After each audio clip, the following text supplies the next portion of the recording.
But I want to begin with the Power 5 job that got filled, because after Sacramento State lost the highest scoring FCS playoff game in history in the wee hours of the morning, I'm actually kind of sad I wasn't up for it, 66-63.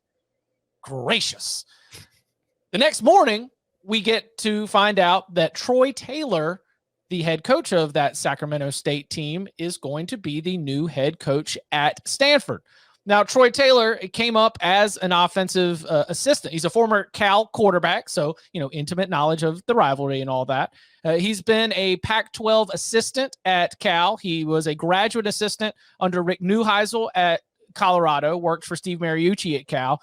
And then he went and spent an extended amount of time at Folsom High School in California. Now, there, he was shattering state records for offense, and it got him the attention of going to get the Eastern Washington gig, where he, again, shattered a whole bunch of records in just one season, spends 2 years at Utah, and then gets the gig at Sacramento State.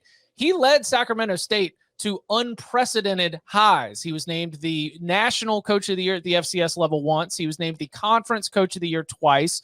He led them to their first and second Big Sky Conference titles. They joined in 1996, by the way, so that's a pretty good run for the Hornets. And then also got himself their first undefeated regular season.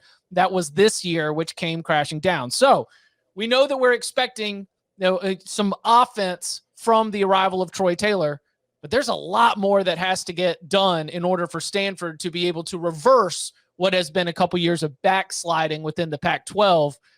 Reactions to the hire and thoughts on what the challenges or what the task is at hand for Troy Taylor.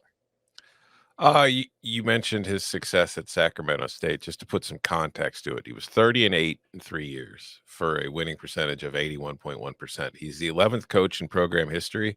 He's only the second to leave with a winning record, and the second best record was Bob Matos from 78 to 92, who went 84, 73, and 2, so 53.5%. It's pretty large. This was a D2 program until like the 90s. Yeah, so that's a pretty interesting jump. It's a pretty good sign, although when it comes to that kind of jump, you'd like to see more sustained than that. But still, you see those kind of results, you got to think there's something to it. And you mentioned he's got a lot of, experience within the Pac-12 as an assistant. He was an assistant at Utah and at Cal. What's going to be interesting to me, though, is like Stanford's clearly going to look a little different, because when you think of what they were under Harbaugh and Deshaw, we saw them kind of make some adjustments on the offensive side of the ball this year and in the recent years, trying to go away from just the ground and pound, smash mouth stuff, getting a little more modernized. I'm wondering what this is going to look like, because when Taylor was at Utah for 2 years, offenses weren't fantastic. He and Whittingham kind of had very different views on what they wanted the offense to be. Whittingham wanted to be what you typically see from Utah now, which is, they're balanced, but they are kind of like, they want everything to be built around the run, physical football. And Taylor kind of wanted to throw the ball all over the place. But we saw at Sacramento State this year, they were somewhat balanced. Like, it wasn't just dropping back and chuck the ball 70 times a game. They were able to run the ball pretty well. So I don't know exactly what the offense is going to look like. I think it's going to be a lot more spread out than you're typically used to seeing from Stanford. And it'll be interesting to see how they are able to adapt for that for recruiting, because it's like we've gone over a whole lot. Recruiting at Stanford right now is a lot more difficult of a situation than it was even for when Shaw first took over and when Harbaugh took over. So with the transfer portal, who knows what it's going to look like. Yeah, I'm pretty fascinated to see how this works out. I do think it's probably a good hire overall.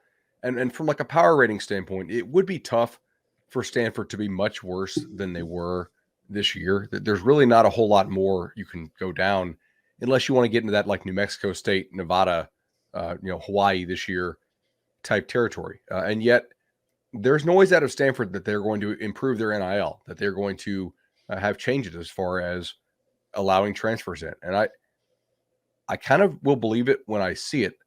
This is going to be extremely important, though, because they've already been at a transfer deficit for 2 years running.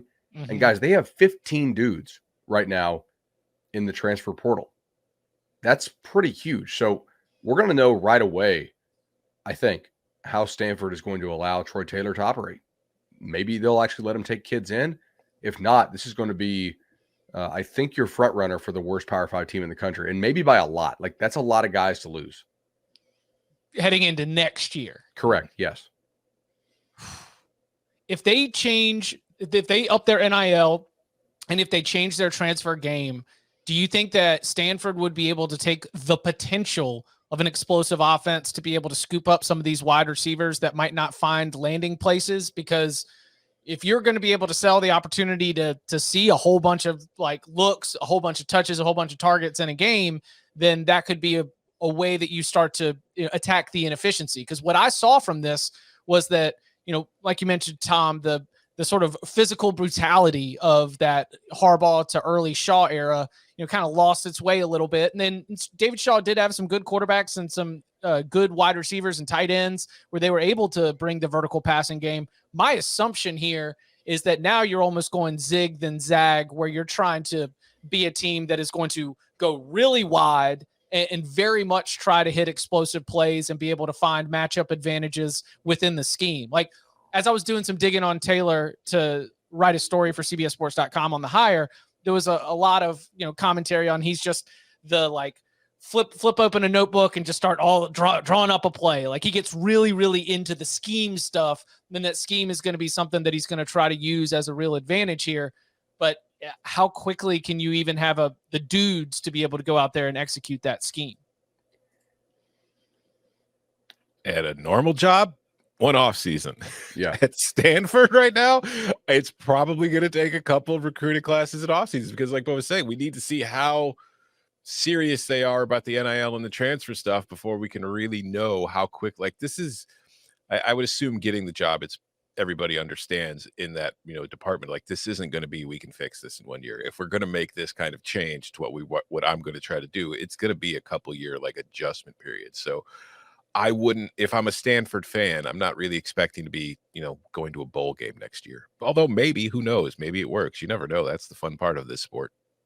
Yeah, I mean, really, to me, it's not about scheme. It's about your ability to get players in. I don't care what scheme you run. The current way that Stanford was operating, I don't think Nick Saban would win at Stanford if you can't take any transfers in. Personally, like their policies are not congruent with the new rules. That's why David Shaw 5-6 years ago was so against the changes that were coming for college football. It was a self-interested thing on his part, and I would do the same thing. Obviously, if that's your job, that's where you love. You're like he's looking around, he's seeing these changes. He's like, oh, we're cooked. I can't admit it, but I'm going to come out here and really strongly advocate against these potential changes. Will be very interesting to see how Troy Taylor builds out that staff. But again, a Power 5 job open, a Power 5 job filled.